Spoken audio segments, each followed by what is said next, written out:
Alright guys, what's good? Your boy NicoMaki here to start off with this advanced tutorial. Originally I was gonna make this into one video, but since I don't have all my ideas together and that video would be like 2 hours long because Zato's a very complex character, I decided to break it up. So today we're going to talk about negative edging, and negative edging is probably the key most important thing on learning how to use Eddie properly, because without negative edging you're basically playing half a character, like, because puppet character is all about both the puppet and the man or woman controlling it. So what is negative edging? The actual definition of it is a technical feature in 2D fighters that allows special moves to be executed while holding an attack button down, activated once the button is released. So what that means is, basically if you look on the bottom left corner next to my bar, I have the inputs up. So basically what negative edging is, let's say if I wanted to do, say if I was Ryu in Street Fighter, right? If I wanted to do Hadouken, normally you would do the motion and then you would press the button. But with negative edging would be is that if I'd hold the button down, did the motion, and then I let go of the button. So I'll give you an example. So if I play Johnny, right? And I do quarter circle forward. Well, actually it doesn't work for Johnny, but I'll show you more an example with Eddie. You'll see an example of Eddie. But basically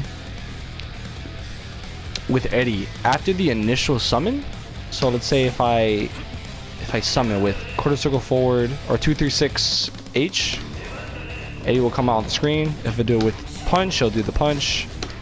If I do it with slash, it'll do Nobiru. If I do it with kick, it'll do buzzsaw or Mawaru. So, but after the initial hit, right, he just stands there. And everything after that, you must press a button to get the attack. So if I do 5P, or if I do whatever punch, Eddie's gonna do the jab. So obviously it's not very smart to just run around if I want to have a Nobiru out and just spam the button slash button, because there's a lot of recovery on it, stuff like that. But the way to get around that is through negative edging. So let's say if I summon Eddie, right, and I'm holding slash, you see how I can still move around while Eddie is on the screen, and then as soon as I let go of slash, he's gonna do Nobiru. So what this does basically, it allows me to control Eddie and Zato at the same time. As you'll be able to see like situations, if you ever watch like other high level Zato players, you're gonna see stuff like this. Eddie's on the ground while Zato's like using drill, controlling, maybe throwing normals at the same time.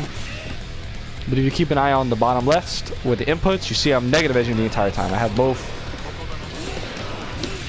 both using Eddie and Zato at the same time through negative edge. And also, by the way, my buttons are a little different. I have you won't be able to tell, but I have punch on top and kick on the bottom. But anyway, so I'll give you some examples in combos, right? So let's say if you want to do a corner dust combo, like one of the combos would have to use negative edge. So you would do Mawaru, and you would hold, I messed up the combo there, but basically I'm holding slash, so then Eddie doesn't do Nobiru, and I press punch, so then Eddie does the punch, and then I do dust. So there's other different scenarios besides you holding the button and letting go of it. You also want to hold the button, so Eddie doesn't do an attack, and you get the other attack instead. So you have to mix, it's about mixing and matching what you want to be doing. So other example of a combo would be like, let's say if I was on counter hit, let's say if I counter hit Nobiru, gonna run up, oop, messed up. Basically that was, I am doing, at the counter hit Nobiru, I am negative edging both 6P and slash. I make sure to let go of slash so I get a second Nobiru, and then I'm doing a super jump combo. So basically if you see it all together, if you keep an eye on the bottom left half of the screen where my inputs are, you see what I mean when you need everything for negative edging when using Eddie and Zato together.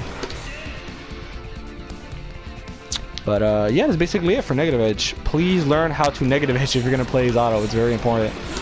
Without it, you're basically just it's not a very complete character without it. You're gonna need to do a lot of different mix-ups, a lot of different block strings. It's very important to have negative edge in your arsenal when using Zato.